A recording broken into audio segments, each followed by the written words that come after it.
Analisis yang dapat saya lakukan terhadap hasil wawancara dengan narasumber yaitu Bapak Rusmadi sebagai kepala sekolah sudah mengambil keputusan penyelesaian masalah dengan menggunakan yang pertama, beliau sudah menerapkan paradigma pengambilan keputusan, yaitu rasa keadilan versus lawan rasa kasihan. Kemudian, jangka pendek versus jangka panjang, di mana kepala sekolah adil bahwa anak yang sering bolos harusnya diberikan konsekuensi tegas. Rasa kasihan, yaitu dengan memberikan kesempatan pada Irfan untuk tetap boleh bersekolah. Kemudian, untuk jangka pendek, yaitu dengan memberikan kesempatan pada Irfan untuk mengikuti ujian sekolah. Dan untuk jangka panjangnya, dengan mengikuti ujian, Irfan bisa melanjutkan ke jenjang yang lebih tinggi. Yang kedua, dalam pengambilan keputusan, beliau menerapkan prinsip berpikir berbasis rasa peduli, care-based thinking, di mana memerlukan banyak empati dalam mengambil keputusan penyelesaian dalam kasus ini. Yang ketiga, beliau juga melakukan 9 langkah pengambilan dan pengujian keputusan. Yang pertama, mengenali nilai-nilai yang saling bertentangan, yaitu kebenaran dan keadilan. Yang kedua, menentukan siapa yang terlibat dalam situasi ini, yaitu kepala sekolah, rekan guru, dan Irfan. Yang ketiga, fakta-fakta yang relevan, yaitu Irfan sering tidak masuk sekolah karena ada faktor tertentu dan bahwasanya sebentar lagi kelas 6 akan melaksanakan ujian sekolah. Sedangkan wali murid dari Irfan sangat sulit untuk ditemui. Yang keempat, pengujian benar salah. Uji legalitas. Tidak ada pelanggaran hukum yang terjadi.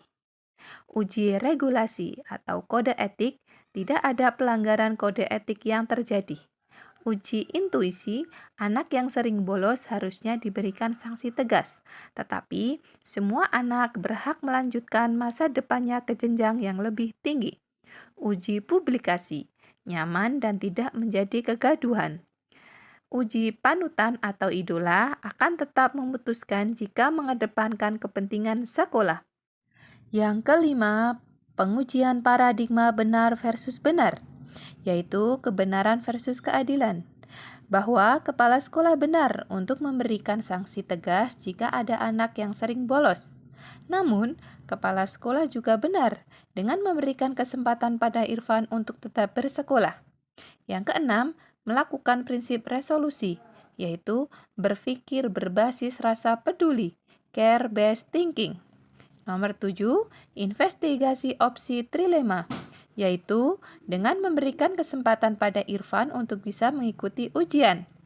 8. Keputusan, yaitu dengan memberikan kesempatan kepada Irfan untuk tetap bersekolah dan mengikuti ujian. Yang 9, lihat lagi keputusan dan refleksikan, yaitu keputusan yang diambil sudah tepat dengan memberikan kesempatan kepada Irfan untuk tetap bersekolah dan mengikuti ujian. Kemudian, saya berusaha untuk melakukan hal yang sama ketika dihadapkan pada kasus yang serupa.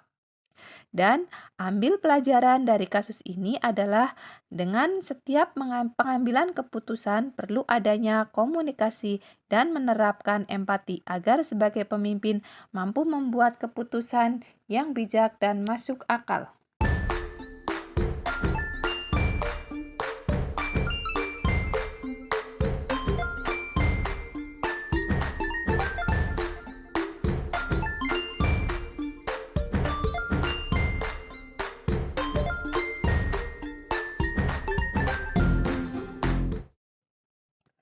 Analisis yang dapat saya lakukan terhadap hasil wawancara dengan narasumber 2, yaitu Bapak Mahadi sebagai Kepala Sekolah SD Negeri 1 Babadan, sudah mengambil keputusan penyelesaian masalah dengan menggunakan yang pertama, menggunakan paradigma rasa keadilan lawan rasa kasihan. Kepala sekolah adil dengan memberikan kesempatan kepada orang tua murid untuk menerima anaknya bersekolah di SD Negeri 1 Babadan walaupun jumlah kuota penerimaan peserta didik baru sudah melebihi kuota. Rasa kasihan terhadap orang tua murid jika menolak anaknya untuk bersekolah di SD Negeri 1 Babatan. Pastinya mereka akan merasa kecewa. Dan kasihan juga pada anak-anak karena dengan jumlah siswa yang banyak, pembelajarannya tidak akan maksimal. Yang kedua, kepala sekolah juga mengambil keputusan dengan berbasis rasa peduli agar pendidikan di Babadan secara keseluruhan dapat dirasakan oleh semua warga masyarakat tanpa ada pengecualian. Yang ketiga, menggunakan 9 langkah pengambilan dan pengujian keputusan. Yang pertama, mengenali nilai-nilai yang saling bertentangan, yaitu kemanusiaan dan keadilan. Yang kedua, menentukan siapa yang terlibat dalam situasi ini, yaitu kepala sekolah, guru, dan orang tua. Tiga, fakta-fakta yang relevan. Jumlah pendaftar peserta didik baru yang melonjak karena antusias orang tua sangat tinggi. Jumlah kuota maksimal untuk rombel kelas 1 sudah melebihi jumlah guru di SD Negeri 1 Babadan, jumlahnya sudah cukup dan tidak bisa membuka rombel kelas baru karena terkendala kurangnya ruangan. Nilai akreditasi akan turun. 4. Pengujian benar salah. Uji legalitas. Tidak ada pelanggaran hukum yang terjadi. Uji regulasi atau kode etik, tidak ada pelanggaran kode etik yang terjadi. Uji intuisi, semua sekolah menginginkan pendaftar peserta didik baru dengan jumlah yang mencukupi. Namun, karena antusias orang tua membuat terjadinya perbedaan jumlah yang terlalu jauh, karena tidak adanya ruangan untuk membuka rombel baru, sehingga 41 anak akan belajar dalam satu rombel. Uji publikasi. Nyaman karena dikomunikasikan dengan baik dengan orang tua dan antar kepala sekolah. Uji panutan atau idola. Panutan saya akan tetap mengambil keputusan yang sama karena dengan mengedepankan empati agar tidak mematahkan antusias wali murid yang ingin menyekolahkan anaknya di SD Negeri 1 Babadan. Yang kelima, pengujian paradigma benar versus benar, yaitu rasa keadilan versus rasa kasihan, yaitu kepala sekolah benar dengan tetap menerima jumlah peserta didik baru walaupun jumlahnya sudah melebihi kuota. Namun, kepala sekolah juga benar untuk tetap menerima semua calon siswa yang sudah melebihi, karena kasihan pada orang tua siswa yang telah mempercayakan anaknya untuk bersekolah di SD Negeri 1 Babadan. Yang keenam, melakukan prinsip resolusi, yaitu berpikir berbasis rasa peduli, care-based thinking.